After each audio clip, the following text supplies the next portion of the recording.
Muchas gracias. Pueden sentarse.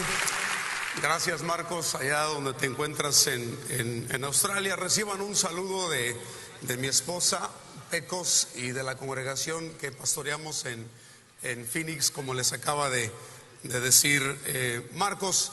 Y me dijeron por ahí que Randall cumple año el día de hoy. Un aplauso. Feliz cumpleaños.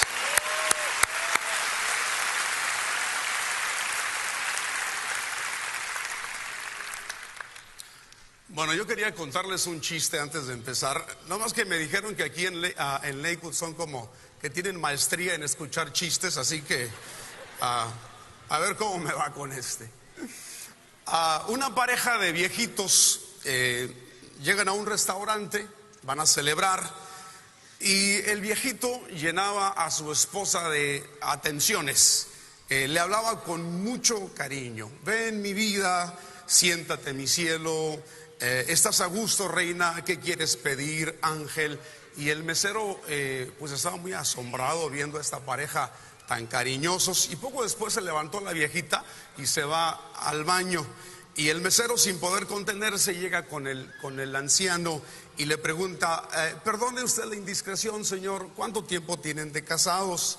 Y le dice el viejito: estamos celebrando 65 años de matrimonio. Caramba, señor, dijo el mesero, estoy conmovido. 65 años, y con cuánto amor le habla usted a su esposa. Mi vida, mi cielo, mi reina, mi ángel. El viejito le pide al mesero que se acerque y le dice con voz muy suave: es que no me acuerdo cómo se llama.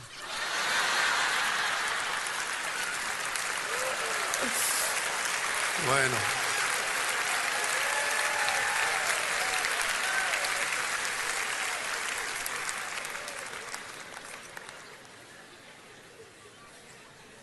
hace algunos años me tocó visitar la ciudad de Mérida, Yucatán. Tuvimos un concierto el sábado, hay gente de Mérida por ahí. Tuvimos un concierto el sábado y me quedé el domingo para pasear por la ciudad, para conocer un poco. Me levanté el domingo en la mañana, me desayuné muy rico en el hotel y salí a caminar, salí a pasearme. El clima era perfecto, la gente se veía relajada, la gente se veía muy, pero muy amable. Pasé por la catedral del pueblo, y cuando pasé por la catedral del pueblo me encontré con un grupo de niños exploradores, Boy Scouts. Estaban formados en fila, me imagino que iban a una excursión por algún lugar, y sus líderes les estaban dando instrucciones. Pero aquello se veía muy, muy bonito, como una escena de película. Los niños se veían obedientes, se veían bien peinados, bien portados, todos ellos, y yo estaba viéndolos realmente admirado. Seguí caminando. Llegué a la plaza del pueblo, y cuando llego a la plaza del pueblo había una banda que estaba tocando música en vivo, y había en el centro de la plaza parejas bailando. Había parejas de ancianos, parejas de adultos en su mayoría, y estaban bailando. Pero era un cuadro muy, muy bonito Las parejas bailaban como que si todos eran bailadores profesionales, como que todos habían tomado clase de baile. Bailaban con mucha elegancia, estaban vestidos muy guapos todos. Los señores llevaban traje, llevaban hasta sombrero, corbata. Las señoras llevaban sus vestidos y sus zapatillas. Y me pareció de nuevo como que estas parejas se veían perfectas, ¿sí? Como que estaban por encima de los problemas de las parejas comunes. Como que ellos eran diferentes, como que eran casi hasta perfectos, así los veía yo. Estuve observándolos por mucho tiempo bailar, y luego caminé un poco por la plaza. Me comí un helado de garrafa. Los que saben, los que son de México saben qué es esto, un helado muy rico que me supo a cielo. Seguí caminando por Mérida y terminé el día embelesado. Terminé el día como enamorado de algo, enamorado de un concepto, enamorado de una idea, de un concepto de casa, del lugar perfecto en el que a todos nosotros nos gustaría vivir. Y todos los que estamos aquí lo hemos experimentado en algún momento. Esa idea del lugar perfecto, de la familia perfecta, de la ciudad perfecta, del pueblo perfecto en el que nos gustaría vivir toda nuestra vida. Pero yo no sé si te has dado cuenta que este concepto de hogar, que este concepto de casa como que nos elude, como que no lo podemos alcanzar, ¿sí? Como que no lo podemos lograr, y se ha convertido para todos los seres humanos una melancolía. Hay una añoranza en el corazón de nosotros por ese concepto de hogar en el que nos gustaría vivir. Y las películas, las canciones, los poetas como que explotan este sentimiento del ser humano y hacen canciones y hacen poesías acerca de este deseo de ir a ese lugar, de regresar a ese hogar, de vivir en ese lugar perfecto en el que nos gustaría vivir. Los comerciales de la Coca-Cola, ¿no se han fijado? O sea, presentan a una pareja perfecta, con dientes perfectos, ¿verdad? Modelos con cuerpos extraordinarios, sonriendo, felices en un parque, tomándose una Coca-Cola, ¿verdad? Que te hace añorar, quieres vivir esa experiencia. Y no hablemos de los comerciales de la cerveza Corona, ¿verdad? Porque también esos así como que te hacen querer estar en ese paraíso, pasando no unas vacaciones, sino pasando toda tu vida en ese lugar. Siempre lo estamos buscando, esta idea, este concepto. Yo leía de un hombre que dijo que cuando él estaba en casa, él quería viajar, y que cuando estaba de viaje quería estar en su casa. ¿Por qué? Porque está buscando ese concepto de hogar, ese concepto de casa. Y sabes que esto se vuelve mucho más interesante o más profundo para aquellos que vivimos en este país, pero nacimos en otro país. Como que siempre estamos con la idea de regresar a nuestro pueblo, regresar a nuestro país, y como que nos hemos formado la idea de que ese es el lugar perfecto para nosotros, ¿verdad?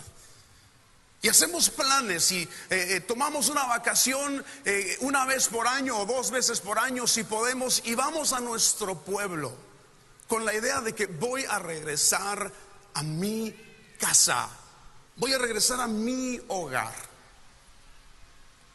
¿Y sabes qué hemos hecho la mayoría de nosotros? Eso es muy interesante. Hemos escogido los buenos recuerdos de ese pueblo en el que tú vivías, y nos hemos formado esa idea de que es un lugar perfecto. Pero cierto o no es cierto que cuando regresamos a ese lugar, a ese pueblo, a esa ciudad, como que sí la pasamos bien, sí nos divertimos, sí vimos amigos, pero como que no era lo que estábamos buscando, y estamos añorando regresar a nuestra casa acá en Estados Unidos? Sí, porque lo que estás buscando tú es una idea, es un concepto de hogar. ¿Y sabes por qué compartimos todos nosotros este mismo sentimiento? ¿Sabes por qué compartimos todos nosotros esta misma añoranza, este mismo deseo? Porque vivimos en el exilio. Tú y yo vivimos lejos de casa. Y es muy interesante porque cuando leemos la Biblia, como que se encuentra llena de historias de exilio, de añorar la casa, de volver al lugar de donde somos.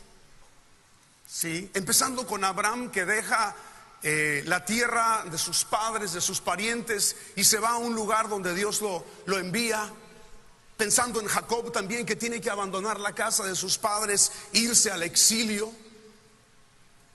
José, que también es vendido como esclavo y es llevado a Egipto, lejos de su casa.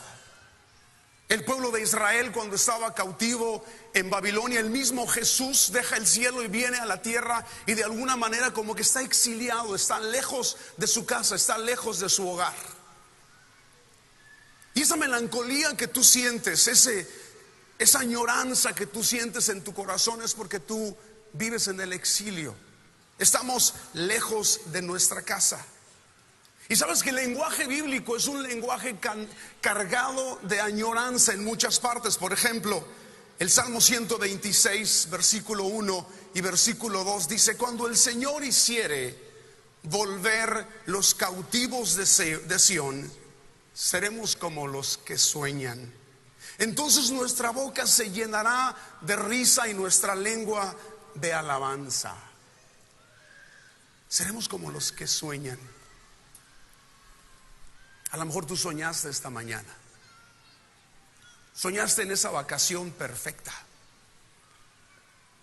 Soñaste en este concepto de hogar del que te estoy hablando y lo añoras en tu corazón. Es lo que está diciendo el salmista: seremos como los que sueñan. O sea, cuando regresemos a nuestra casa de este cautiverio en el que nosotros vivimos, vamos a ser como los que sueñan, porque lo que nosotros tenemos es sueños en nuestro corazón de ese lugar perfecto en el que queremos vivir.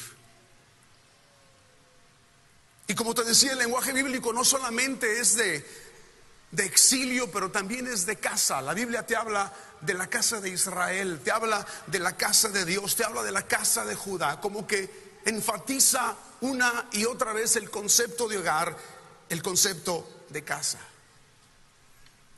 Y si te preguntas, ¿pero qué es lo que añoro? ¿Qué es lo que estoy buscando? ¿De dónde proviene esta melancolía? Es muy sencillo.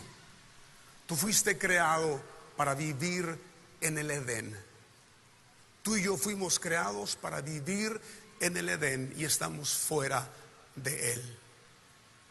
Y en tu ADN, de alguna manera, allí en lo más profundo de tu ser, hay ese recuerdo lejano, primitivo, de cuando viviste en el huerto del Edén en tus padres Adán y Eva.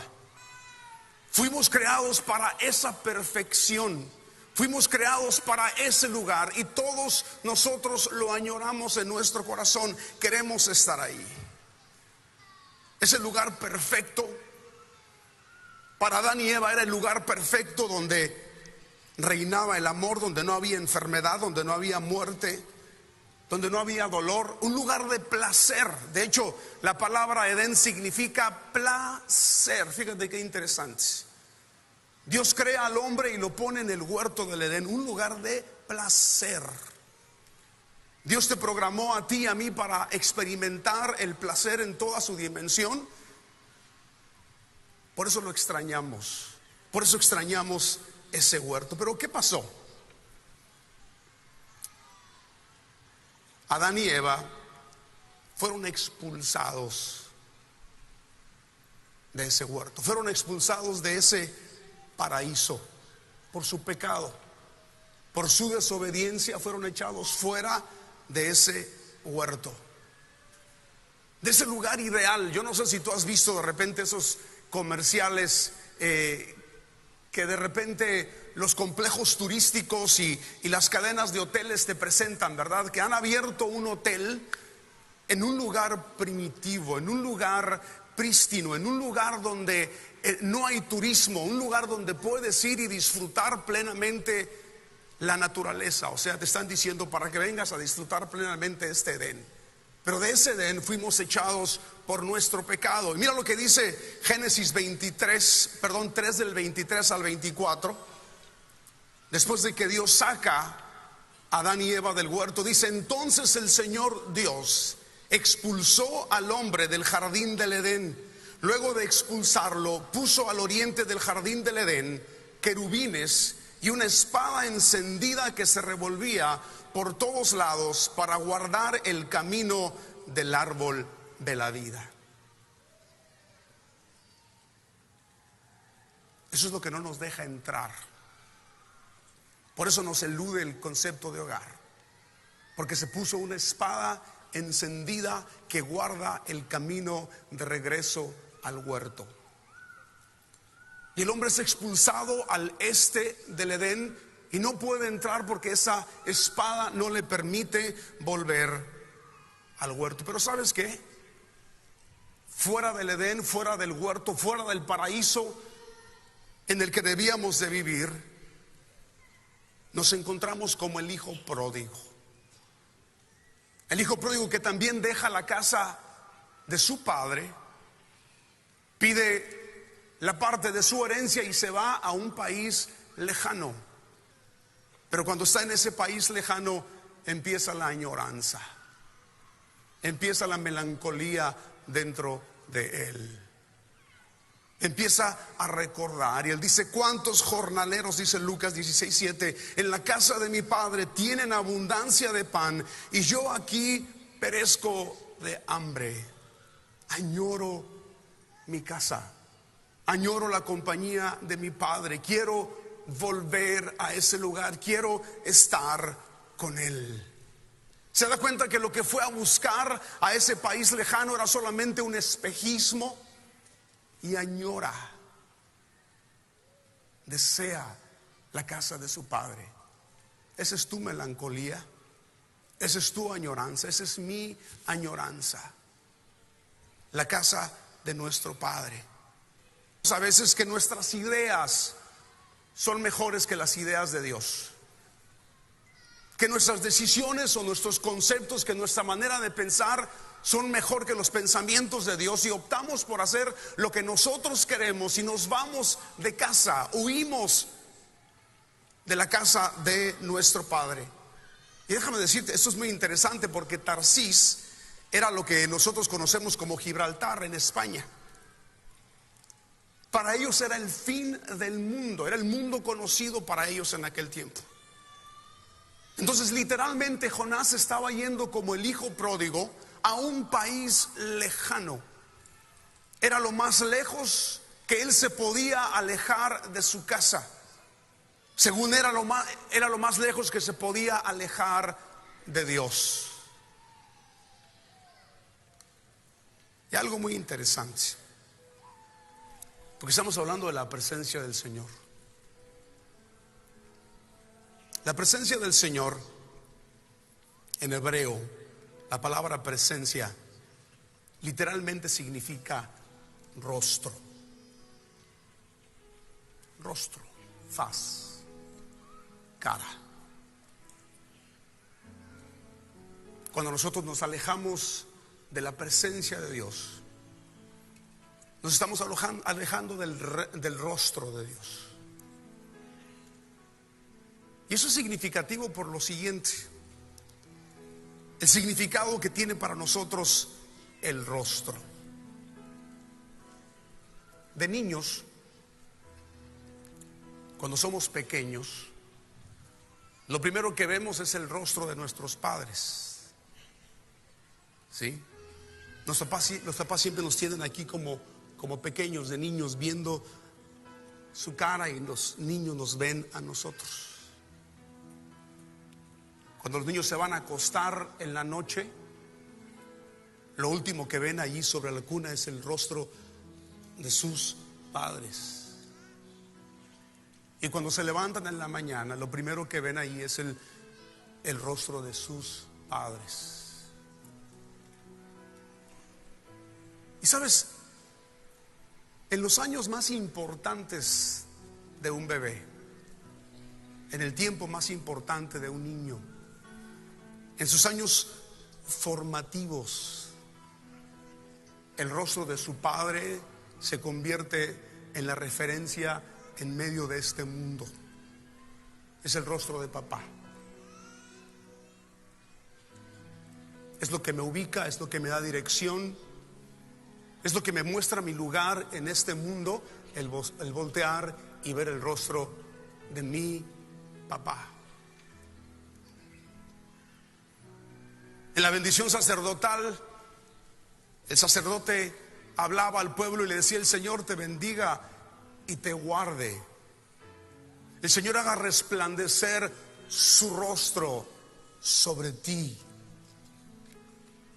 El Señor alce sobre ti su rostro, como un padre alza el rostro sobre su pequeño allí en la cuna, allí en la cama. El Señor haga resplandecer su rostro sobre ti. tenga de ti misericordia y ponga en ti paz.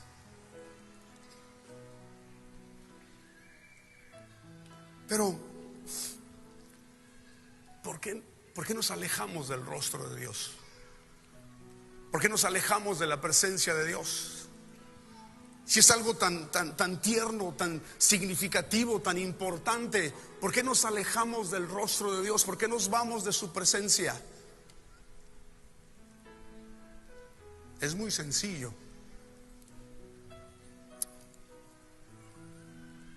Empezamos a querer nosotros ser como Dios, a tomar el papel de Dios. Y en vez de ver a Dios, nos vemos a nosotros mismos. Empezamos a pensar que nuestras decisiones son mejor, que nuestros pensamientos son mejor, y poco a poco nos alejamos del rostro de Dios. Y ustedes conocen la historia de Jonás como la historia de Adán. Jonás termina en el vientre de un pez, orando, clamando por misericordia, queriendo regresar otra vez a casa. Quiero volver a casa. Quiero volver a estar delante de ti. Quiero volver a contemplar tu rostro. Marcos decía hace un momento que pastoreamos en Phoenix. Y pastorear es algo completamente diferente a salir y estar viajando en diferentes países y pararte en una plataforma y hablar y cantar por un par de horas. Pero cuando pastoreas, te encuentras con los exiliados. El mes pasado para nosotros fue un poco difícil en la congregación. Pecos, mi esposa y yo tomamos tiempo para dar consejería, especialmente a matrimonios cuando estoy en la ciudad.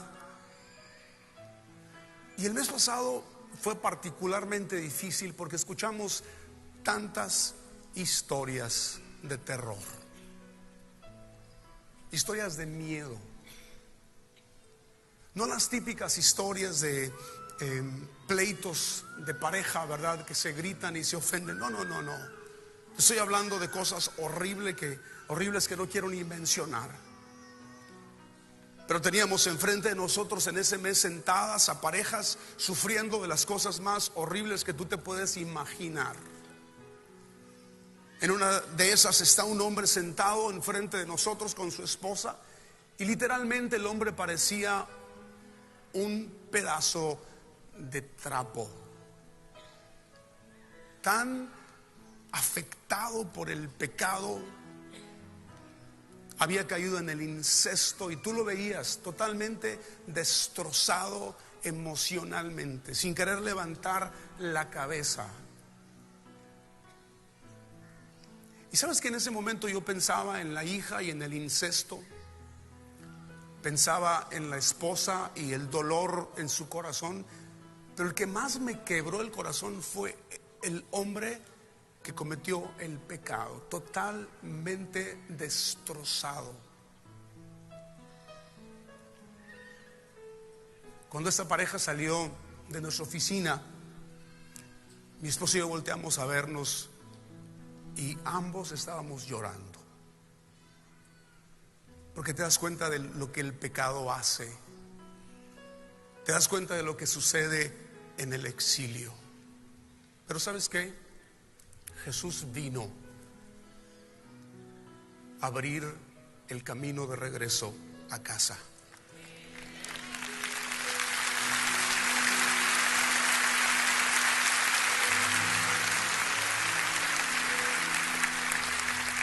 No tienes que vivir en el exilio.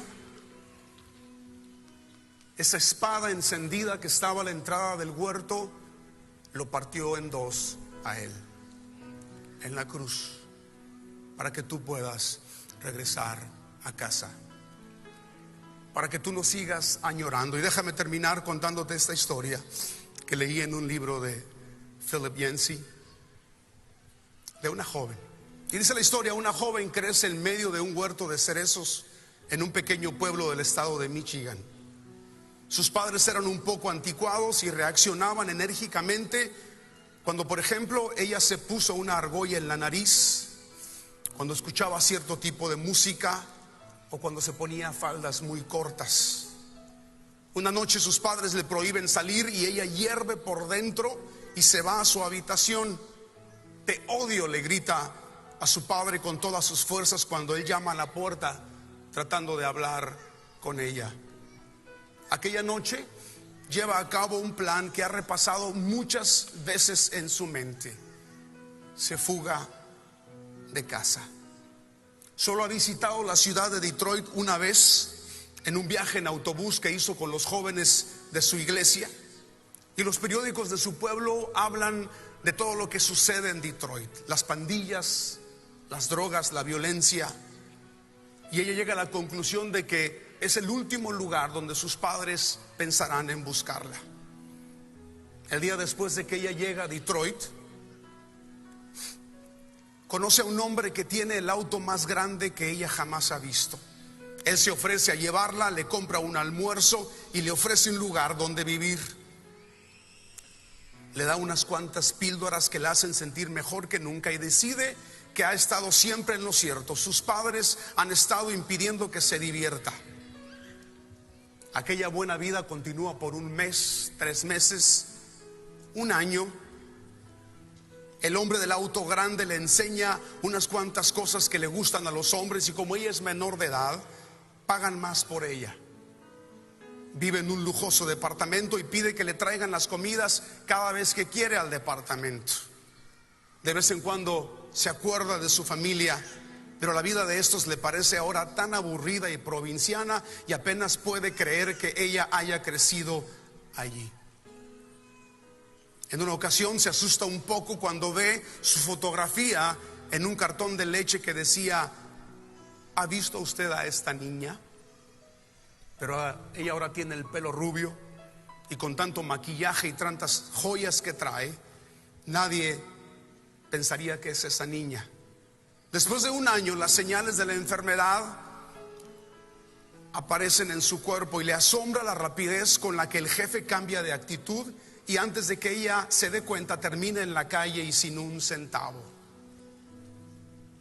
Aún logra hacer un par de trucos por noche, pero le pagan poco y todo el dinero se le va en mantener su vicio.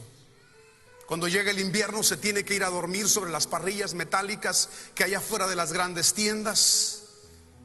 Unas oscuras ojeras le rodean los ojos. La tos continúa empeorando.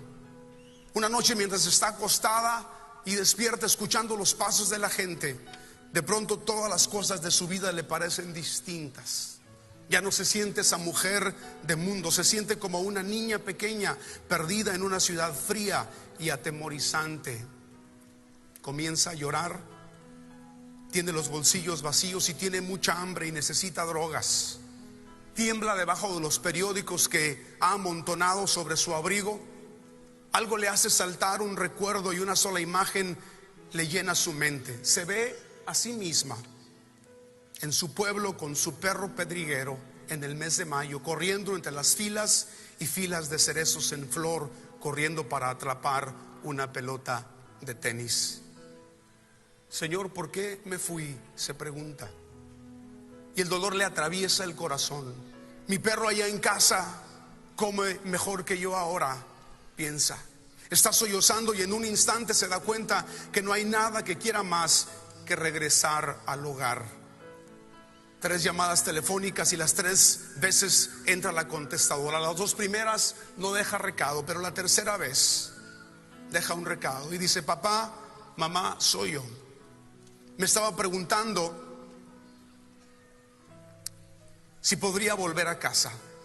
Voy a tomar un autobús hacia allá y llegaré alrededor de la medianoche. Si ustedes no están, bueno, me imagino que me quedaré en el autobús hasta que llegue a Canadá. El autobús hace unas 7 horas entre Detroit y su pueblo, y durante el trayecto se da cuenta que hay fallas en su plan, que si sus padres estaban fuera de la ciudad y no escucharon el mensaje. Sus pensamientos van alternando entre el temor y el discurso que ha preparado para su padre. Papá, lo siento, sé que estaba equivocada, la culpa no es tuya, es toda mía, ¿me puedes perdonar, papá?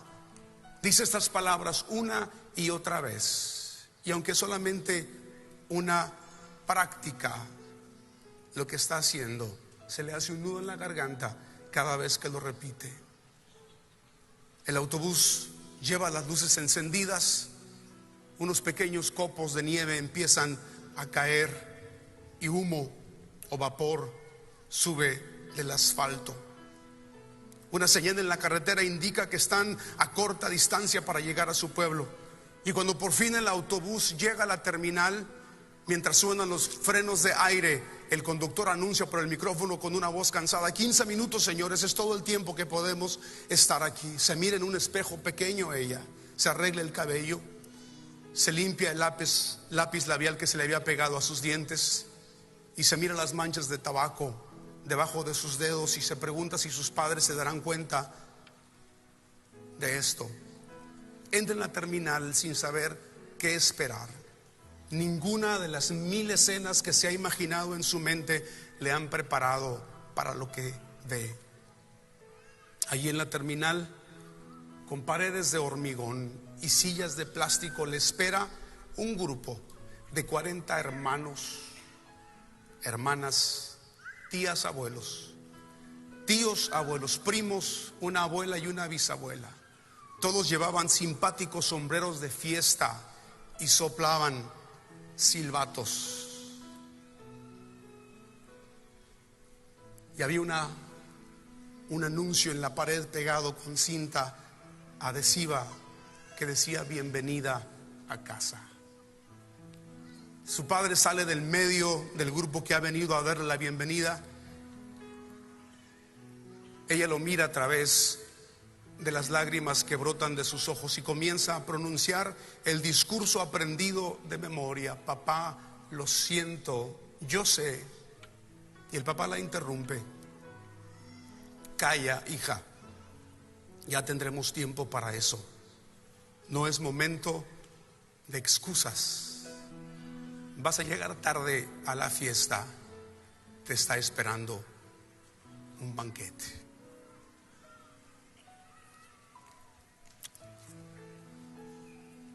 Y hay una fiesta para ti preparada. Tú puedes regresar a casa el día de hoy. ¿Por qué no te pones de pie?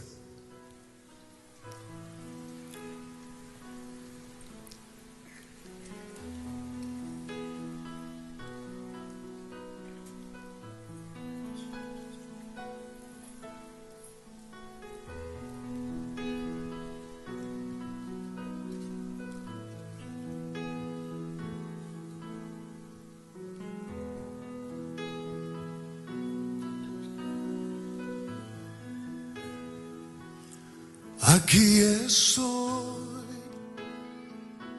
anhelándote más que nunca, más que ayer. Aquí estoy añorándote más que nunca, más que ayer. Déjame verte, déjame oírte,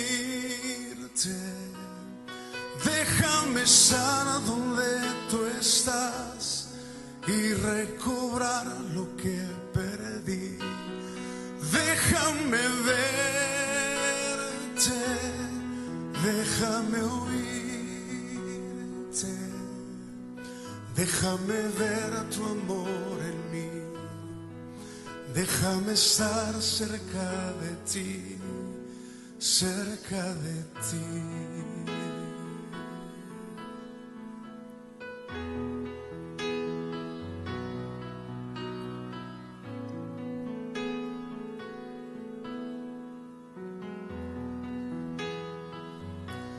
Aquí estoy,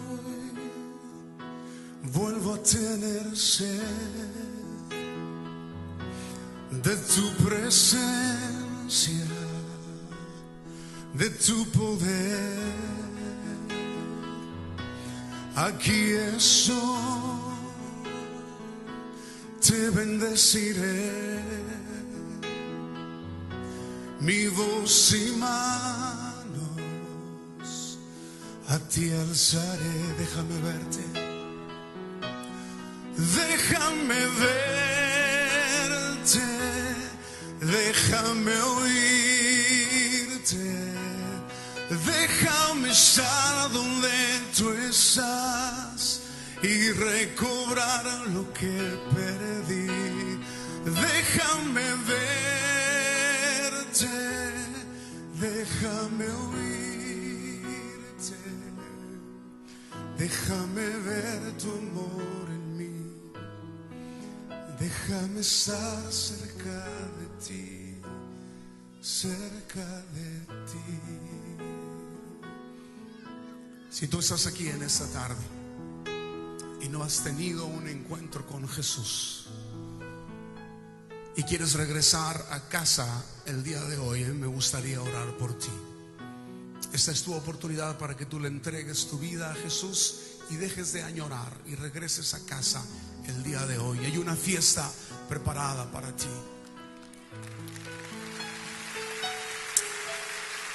Si tú estás aquí, no conoces a Jesús y quieres tener un encuentro con Él, yo te voy a invitar a que vengas ahí donde tú estás y ven aquí al frente. A mí me gustaría orar por ti. Vente, vamos a esperar. Si estás arriba, no importa, denles un aplauso a los que van a pasar.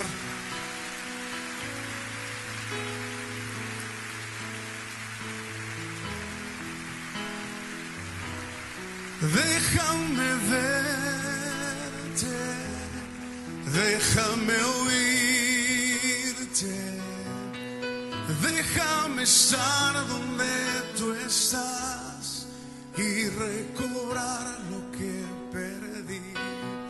Déjame verte, déjame oírte, déjame ver tu amor en mí, déjame estar cerca de ti, cerca de ti.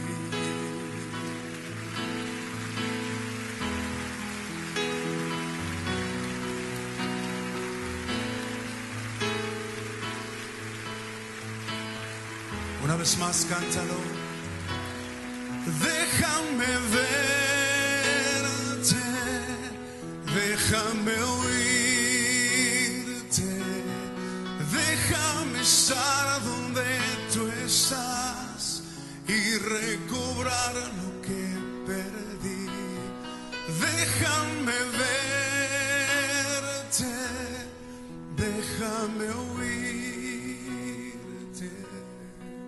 déjame ver tu amor en mí, déjame estar cerca de ti, cerca de ti.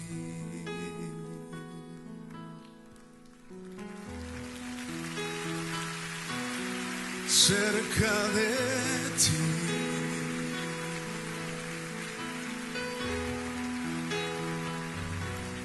Cerca de ti.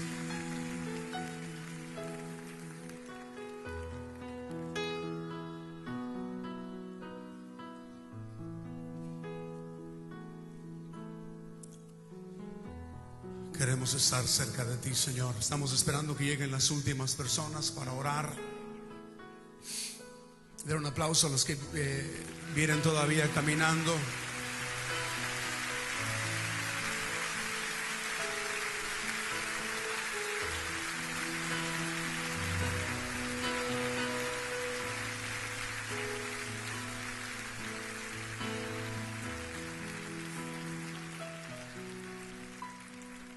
Vamos a hacer algo muy sencillo, una oración que si la haces de todo corazón, algo va a pasar en ti. Jesús va a entrar a tu corazón y hoy regresarás a casa. Este día se acabará esa añoranza en tu corazón. Cierra tus ojos para que no te distraigas al repetir esta oración. Señor Jesús, vengo delante de ti reconociendo que he pecado y estoy lejos de casa. Pero el día de hoy regreso a ti y te pido perdón por mi desobediencia, por mi pecado. Entra a mi corazón y cambia mi vida. Por mí mismo yo no puedo cambiar, pero si tú entras a mi corazón, cambiaré. Gracias, Jesús, porque sé que me has oído, sé que estás en mi corazón, sé que soy nueva criatura. Amén.